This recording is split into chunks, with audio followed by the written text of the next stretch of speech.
It was one of those evenings where the silence of the house could have been peaceful, but instead it felt loaded.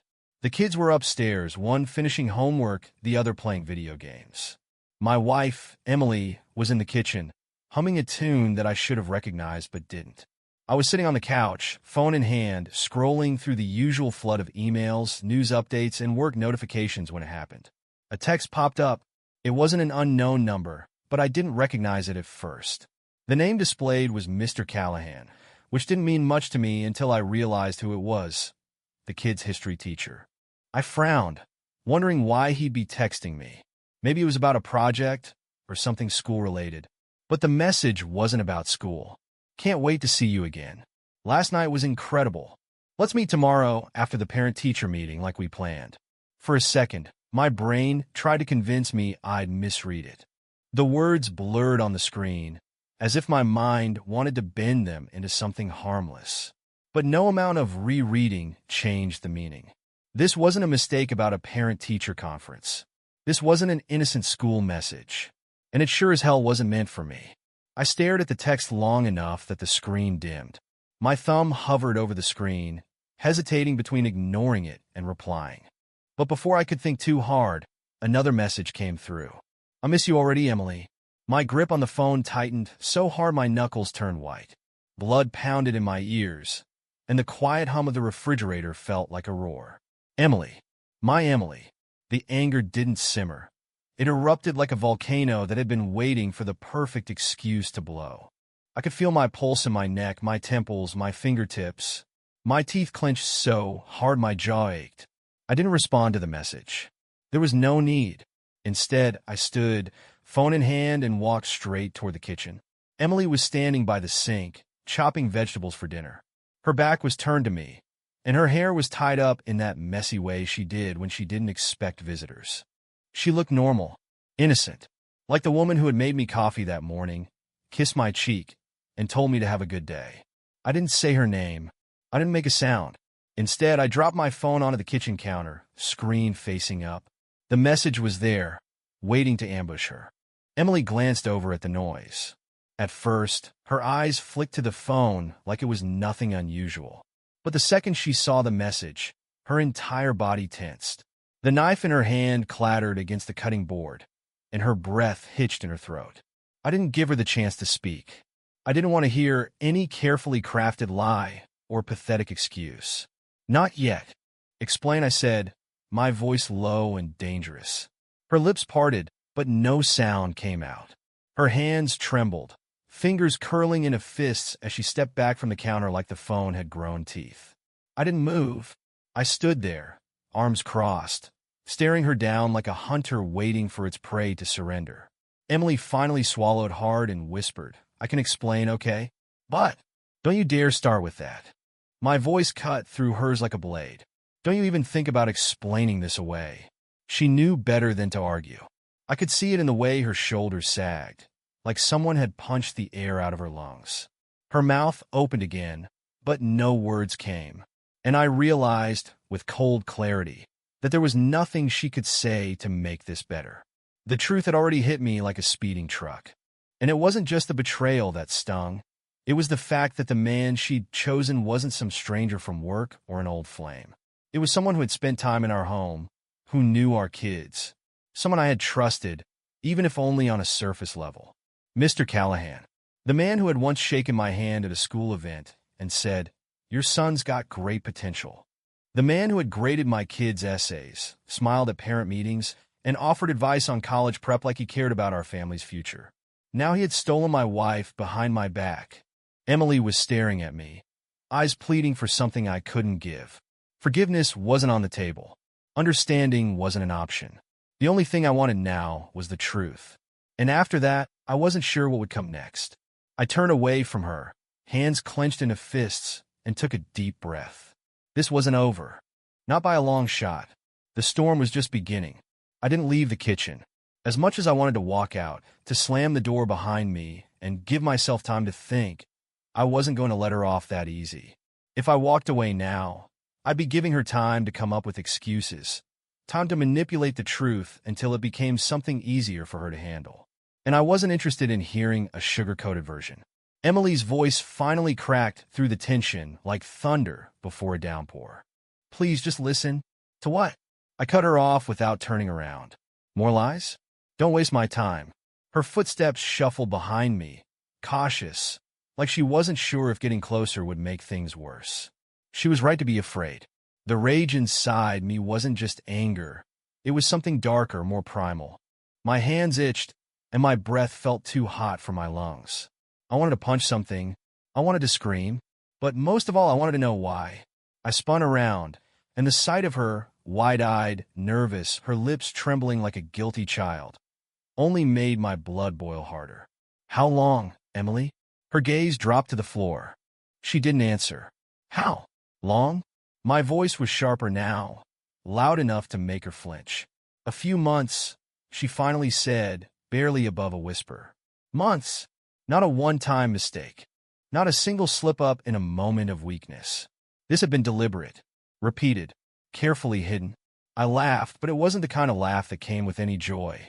It was hollow, bitter, the kind that burned on the way out. Months. And what, every time you dropped the kids off at school, you were dropping more than that, huh? Her head shot up, tears pooling in her eyes. Don't what?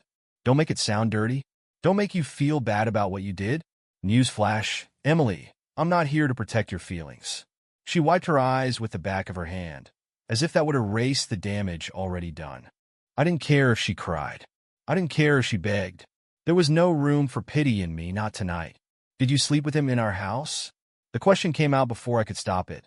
I wasn't sure if I even wanted to know, but the thought had been clawing at my brain since the moment I saw that text. Her silence gave me my answer. I felt like I'd been punched in the gut. My jaw clenched, and I had to resist the urge to knock something off the counter just to hear it shatter. My home, the place I had built with her, the place where we'd raised our kids, shared birthdays, Christmases, lazy Sunday mornings. She'd turned it into something rotten without me even knowing. You brought him here, I said, my voice shaking with fury. You brought him into my house, into the place where our kids sleep. She shook her head quickly, as if denying it would change what she'd done. It wasn't like that. Then tell me, Emily, what was it like? Was it romantic? Did you light candles, cook dinner for him in our kitchen? Did he sit on our couch, in the same spot where I sit every night, pretending he wasn't screwing my wife? Her breath hitched, and the sob that followed was ugly, raw. But I didn't soften. I couldn't. Please, she choked out. It was a mistake. Months of mistakes, I corrected. That's not a mistake. That's a decision. Over and over again. She collapsed onto the nearest chair, covering her face with her hands.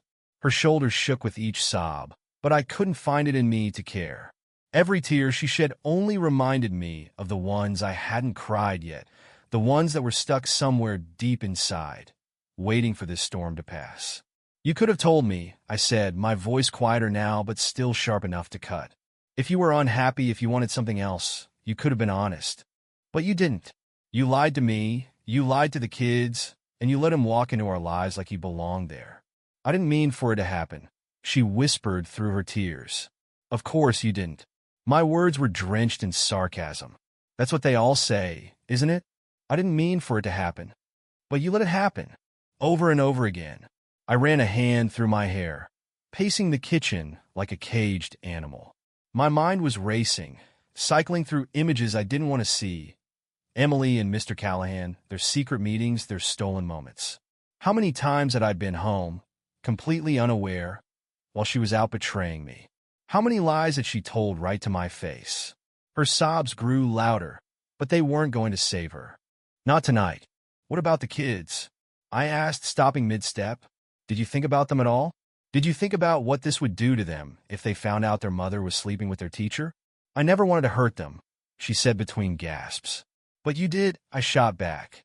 You hurt all of us. And for what? Some guy who probably doesn't give a damn about you outside of the bedroom? Her sobs paused for a moment, and she looked up at me with swollen eyes. There was something in her gaze, something I couldn't quite place. Was it regret? Desperation? Or just fear of what I was going to do next? I didn't know. And honestly, I didn't care. This wasn't over. Not by a long shot. But one thing was clear. I wasn't the only one who would be facing consequences tonight. I took a deep breath, steadying myself for the next move. If Emily thought the worst was behind her, she was dead wrong. The storm had just started tearing through everything we built, and I wasn't done yet. I left the kitchen without saying another word. Her sobs followed me as I climbed the stairs, but they felt distant, like the background noise of a bad memory I didn't want to relive. I needed space, even if only for a few minutes. My thoughts were like a dam about to burst, and if I stayed in that room with her, I wasn't sure what I'd do or say that I couldn't take back. I made my way to the bedroom, shutting the door behind me harder than I meant to. The walls felt suffocating, like they were closing in on me. I sat on the edge of the bed, elbows on my knees, phone still in my hand. The message stared back at me, mocking me with its simplicity. Last night was incredible. I could almost hear Callahan's smug voice in my head, like he knew he'd gotten away with something until now. But he hadn't. Not yet. I scrolled through the message again, my mind racing with possibilities. I could text him back, pretending to be Emily, lure him into a confrontation. I could drive to his house right now, kick down his door, and make him regret every second he spent with her. My fingers hovered over the keyboard, but I stopped myself. No, not yet. This wasn't a fight I could rush into blindly. I needed to think it through. I needed to make sure they both paid for what they'd done, but on my terms. The floor creaked outside the bedroom door, and for a moment, I thought Emily had followed me. But it was our son, Ben, on his way to the bathroom. He didn't notice me sitting there in the dim light, and I watched as he shuffled down the hall in his pajamas, yawning and rubbing his eyes. The sight of him hit me like a punch to the gut. My son, my kid, who had no idea that his life was about to be torn apart by something he didn't ask for. He trusted me to keep things together, to be the foundation he could rely on, and right now, that foundation was cracking under the weight of betrayal. I ran a hand over my face, trying to push the thought away. But it lingered, gnawing at me like a wound that wouldn't close. If I blew this up tonight, if I let my anger take over, it wouldn't just hurt Emily. It would hurt them too. The kids didn't deserve that. When Ben disappeared into the bathroom, I stood up and opened the nightstand drawer. Inside, next to the paperback novel I hadn't touched in weeks, was the small metal box where I kept important documents, passports, insurance papers, spare cash. I unlocked it and pulled out the hidden compartment where I stored something else. An old flip phone, one I hadn't used since I upgraded to my current one. I powered it on, the screen glowing faintly as it booted up. I didn't know why I was doing this. Maybe part of me wanted to be prepared for whatever came next. Maybe I wanted a line of communication that Emily wouldn't know about. I wasn't sure yet, but something told me this phone would be useful. Once it was on, I slipped it into my pocket and headed back downstairs. Emily was still in the kitchen, sitting at the table with her head in her hands. The vegetables she'd been chopping were forgotten, pushed aside like the dinner that would never be made. She didn't hear me come in until I pulled out a chair and sat across from her. She lifted her head, her face stained with tears, and for a brief moment, I saw the woman I'd fallen in love with years ago. The woman who had made me laugh, who had been my partner through good times and bad. But that woman felt like a ghost now, someone I could barely recognize through the fog of betrayal. "You're going to tell me everything," I said, my voice flat, devoid of the anger that had burned through me earlier. "No lies. No excuses. Just the truth." She nodded, sniffling as she wiped her eyes. "Okay. Why him?" The question came out before I could stop it. It wasn't the most important thing, but it was the one that gnawed at me the most. Out of all the people in the world, why had she chosen him? Emily hesitated, her fingers twisting the fabric of her shirt. "I don't know," she whispered. "It wasn't supposed to happen. At first, it was just conversations. About the kids, about life. He understood things I couldn't talk to you about." I clenched my jaw, biting back the urge to snap. "So, you cheated on me because I wasn't a good listener?" "No," she said quickly. "It wasn't like that. I didn't plan for it to go this far. I didn't mean to." "Stop saying that," I interrupted, my voice rising. "Stop acting like this just happened to you. You made a choice, Emily.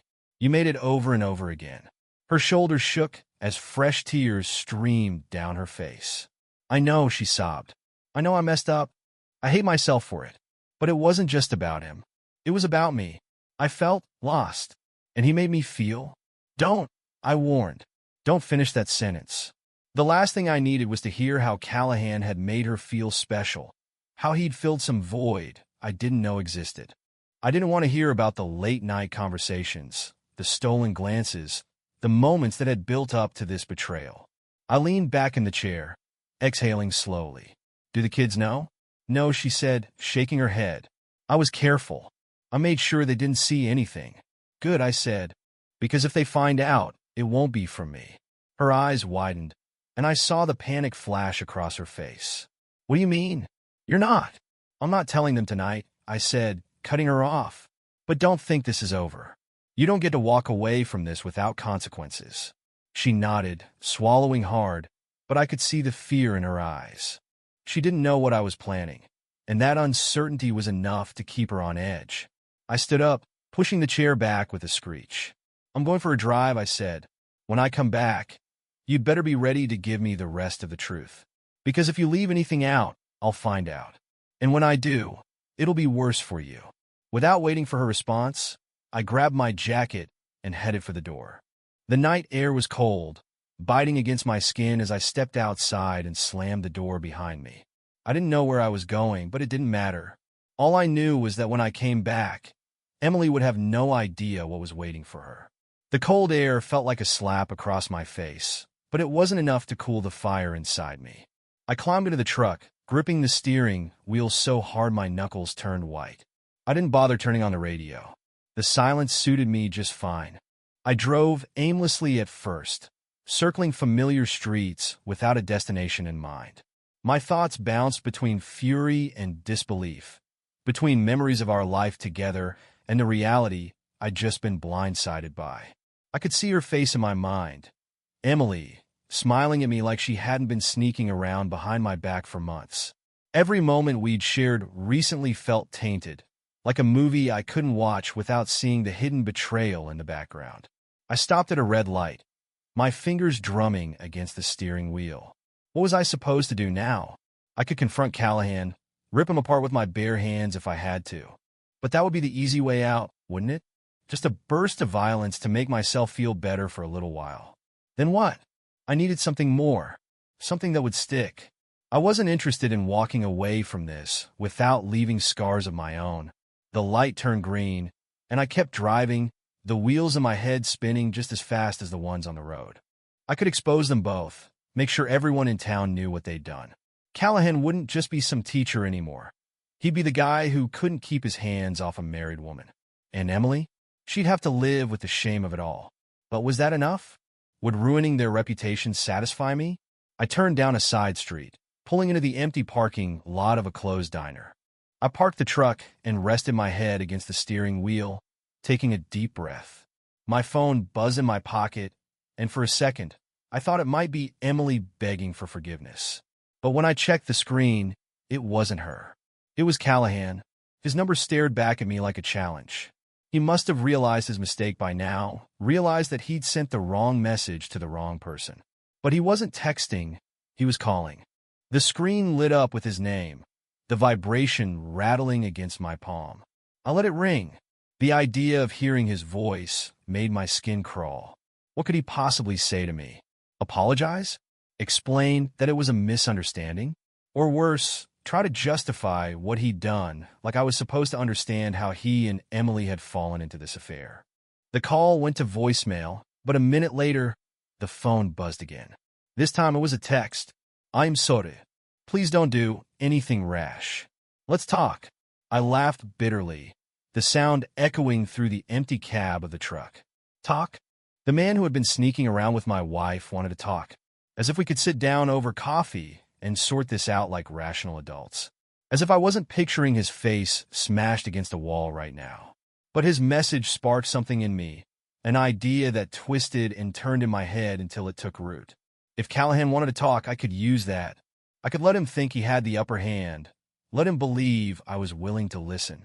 I typed a response, my fingers moving quickly across the screen. Where? Tonight. His reply came almost instantly, like he'd been waiting on edge for me to respond. My place. 9 p.m. I'll explain everything. I checked the clock on the dashboard. I had 2 hours to prepare. 2 hours to figure out exactly how I was going to handle this. But one thing was for sure. He wouldn't see it coming. I put the truck back in gear and pulled out of the parking lot, heading toward the outskirts of town where Callahan lived. As I drove, I went over every possible scenario in my head. I didn't just want to confront him. I wanted to break him. I wanted him to regret the day he ever thought about touching my wife. But I couldn't let anger cloud my judgment. I needed to be smart about this.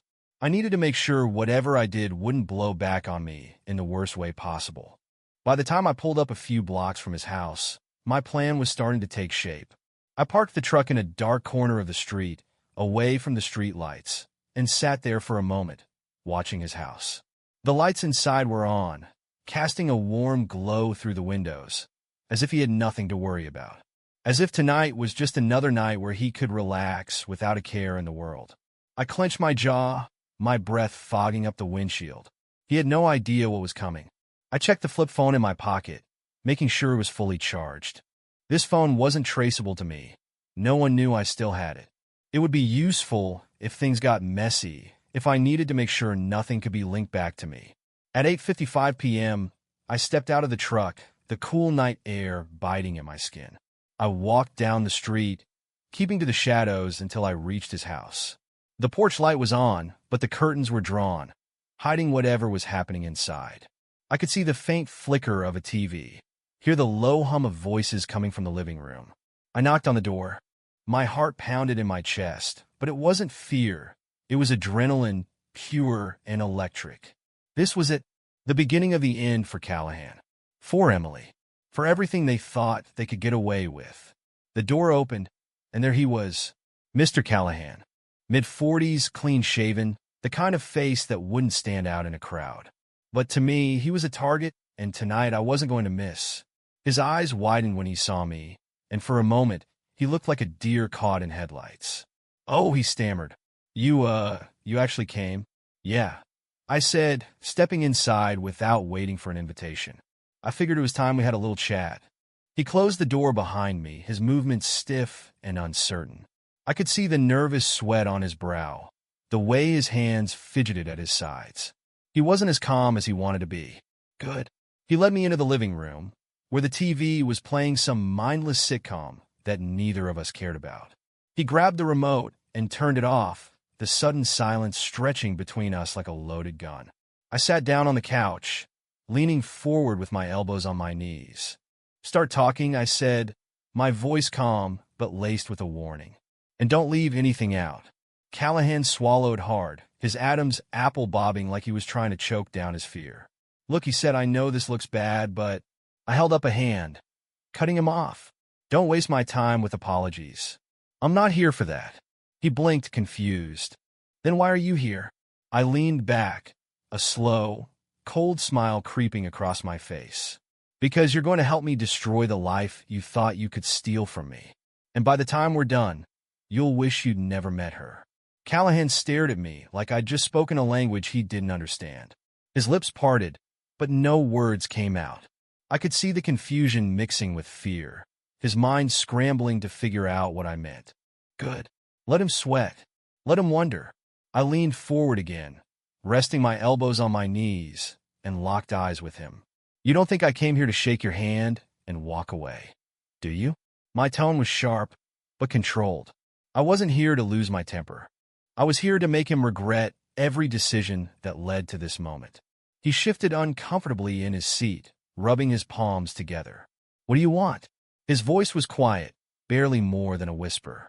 "I want to make sure you understand exactly what happens when you mess with another man's wife," I said. "But unlike you, I'm not going to sneak around and stab someone in the back. I'm going to hit you head on." He swallowed hard, his atoms apple-bobbing like he was choking on his own guilt.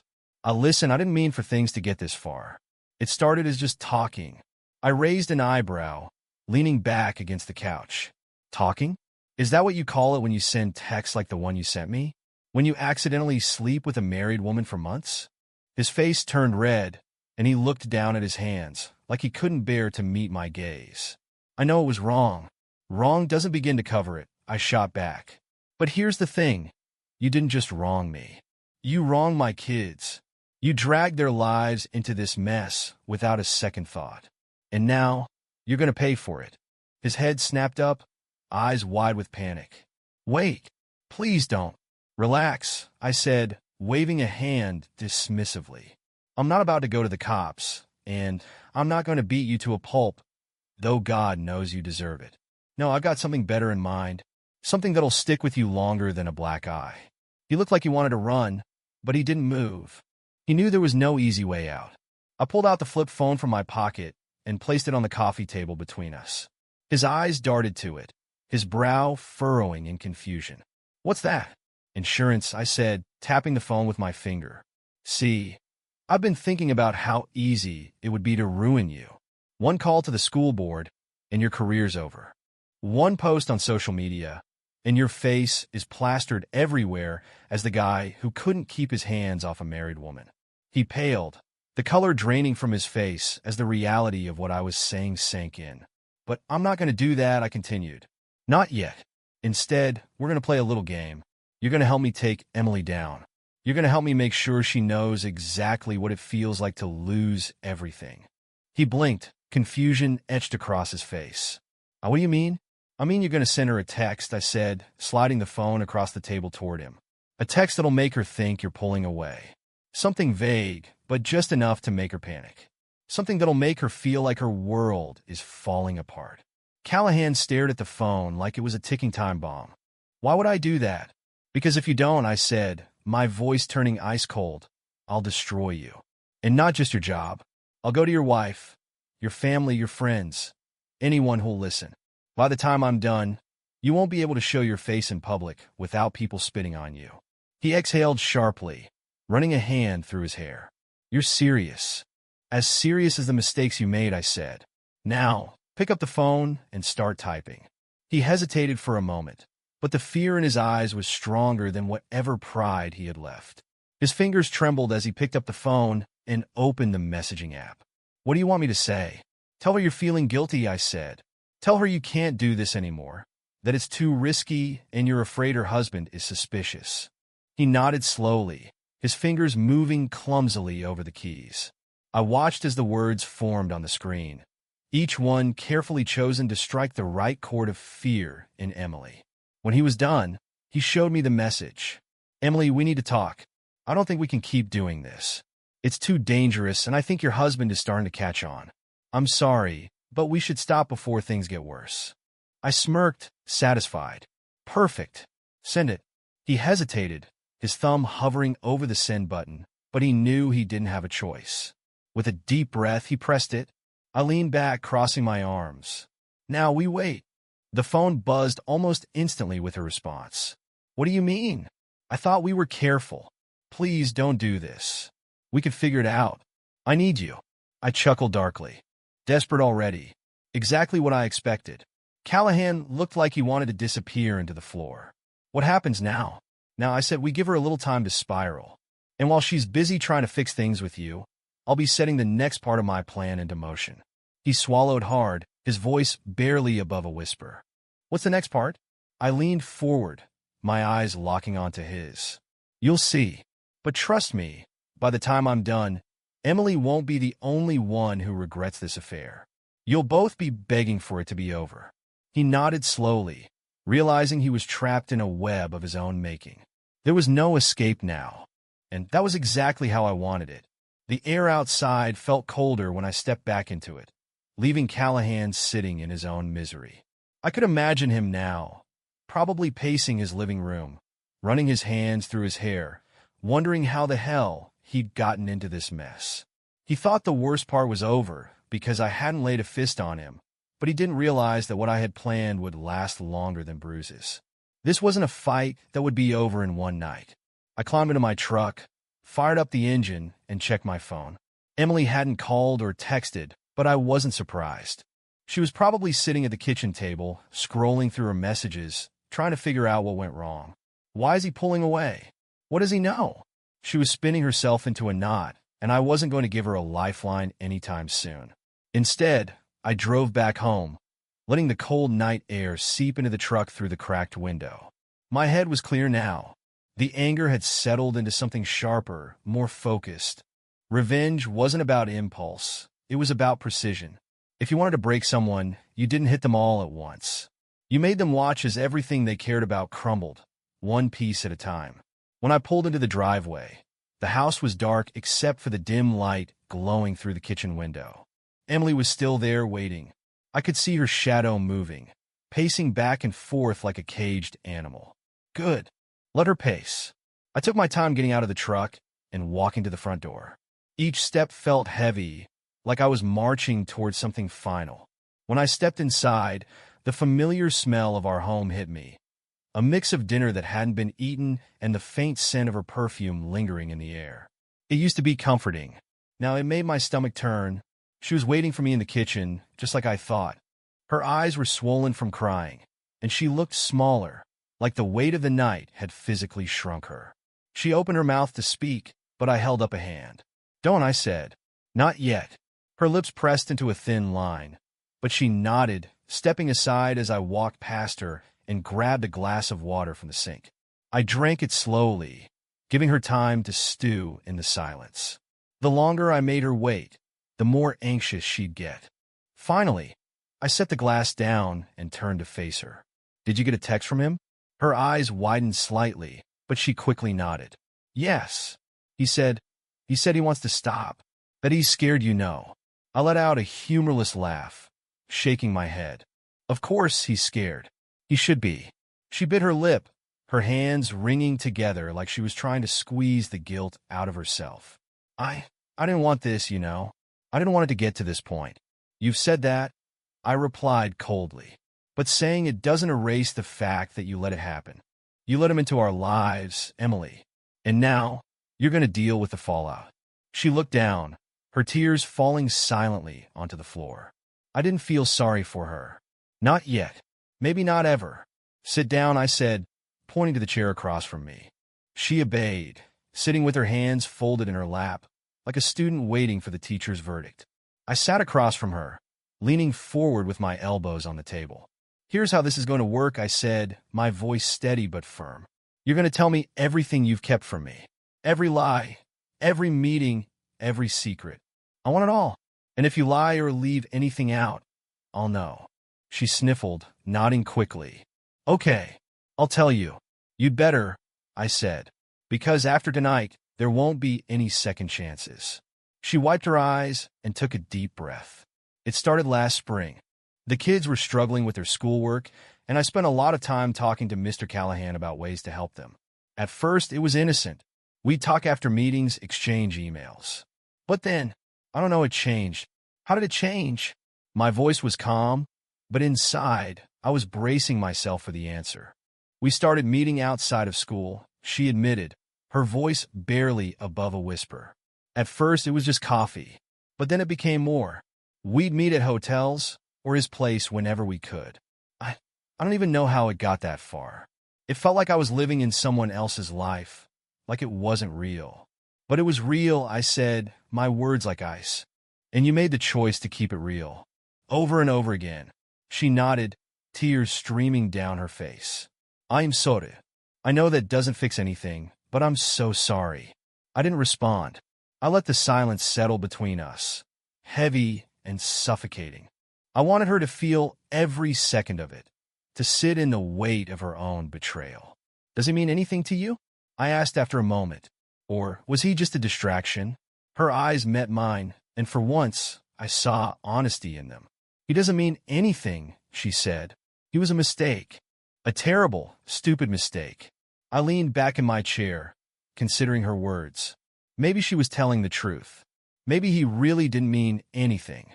But that didn't change the fact that she'd betrayed me, that she'd risked everything we built for something temporary. "Here's what's going to happen," I said. "You're going to cut him off completely. No contact, no goodbyes, nothing. You're going to delete his number, block him on everything, and if he tries to reach out to you, you'll tell me immediately." She nodded quickly, her breath hitching. "I'll do whatever you want." "Good," I said, standing up, "because this isn't about what you want anymore. It's about what I need to make sure you understand how much damage you've done." I walked toward the door, grabbing my coat from the hook. "Where are you going?" she asked, her voice trembling. To finish what I started, I replied without looking back. You'll find out soon enough. As I stepped outside, the cold night air hit me again, but this time, it felt different. It wasn't just cold. It was a reminder that this wasn't over. Not until I made sure Emily and Callahan both felt what it was like to have everything they cared about slip through their fingers. And I was just getting started. The cold air sharpened my senses as I stepped off the porch and into the night. My mind was clear, my anger controlled, and my next move planned down to the last detail. This wasn't about blind rage anymore. No, this was about creating a storm so strong that neither Emily nor Callahan would recover from it without feeling the cracks in their lives for years to come. I drove through the quiet streets toward the school, specifically the small parking lot behind the building where teachers parked their cars. Callahan's car would be there. I knew it because he always stayed late for prep work, or so the parents had been told. It was the perfect cover for someone like him, wasn't it? When I arrived, the lot was nearly empty except for a few cars under dim, flickering lights.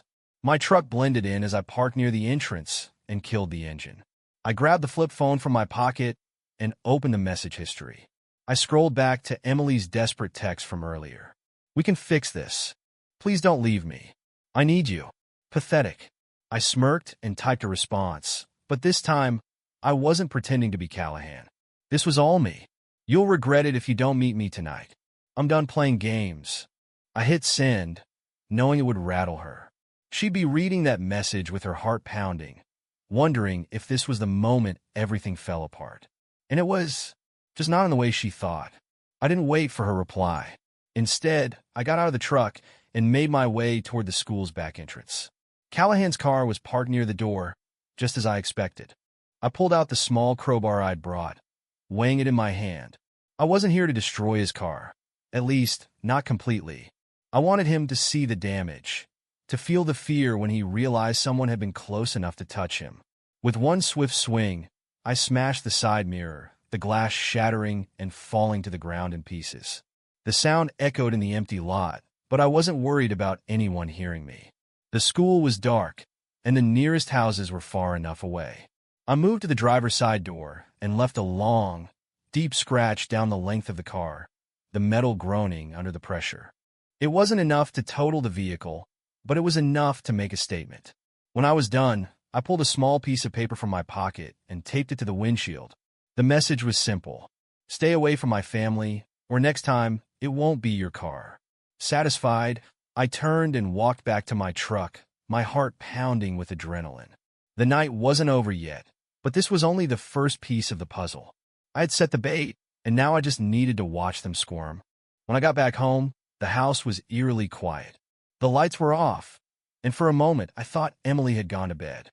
But when I walked into the living room, I saw her sitting on the couch, her phone clutched in her hands. Her face was pale, her eyes wide with panic. "You got my message," I said, leaning against the doorway. She looked up at me, her lips trembling. What do you mean? Why would you send that?" I smirked. "Because you needed to know this wasn't over. You needed to feel what it's like to have someone pull the rug out from under you." Her breathing quickened, and she shook her head, tears pooling in her eyes. "I am scared. I don't know what you're going to do next." "Good," I said. "That's the point." She stood up, taking a step toward me, her voice breaking. "Please don't do this. I'll do whatever you want. Just don't destroy everything." I tilted my head, pretending to consider her words. Destroy everything? That's funny, coming from the woman who destroyed our marriage. She flinched, but I didn't stop.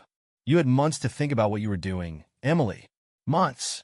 And you never once thought about stopping. So now, you get to live with the consequences. And trust me, they're just beginning." She sobbed into her hands, but her tears didn't move me. I had spent years being the man who forgave, who brushed things under the rug to keep the peace. But not anymore. The flip phone in my pocket buzzed, and I pulled it out to see Callahan's name on the screen. I answered without hesitation.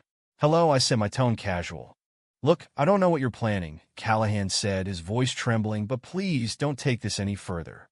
I've done everything you asked." "Have you?" I asked, smirking. "Because from where I'm standing, you're still a problem. But don't worry, I'll take care of it." I hung up before he could respond and turned back to Emily, who was now sitting on the floor, sobbing uncontrollably. "You've got a decision to make," I said, my voice calm but firm. "You can either pack your bags and leave tonight, or you can stay and watch as I dismantle every part of the life you thought was untouchable. Your choice." She looked up at me, her face streaked with tears. "I can't leave. The kids, they'll be fine," I interrupted. "They'll be better off without the lies." She shook her head, sobbing harder. "Please, don't make me leave. I'll fix this. I'll do anything to fix this." I stared at her for a moment, my mind running through every possibility.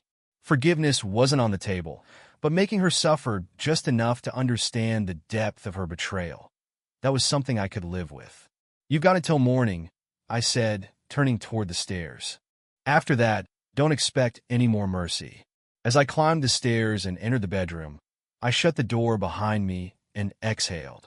The adrenaline was wearing off, leaving behind a strange sense of calm. I knew this wasn't the end. There would be more fallout, more mess to clean up. But for the first time, I felt like I was in control. Downstairs, Emily's sobs echoed through the house, a reminder that she wasn't the only one who had lost something tonight. But unlike her, I wasn't looking for forgiveness. I was looking for the end of the story, and I wasn't going to stop until I got it.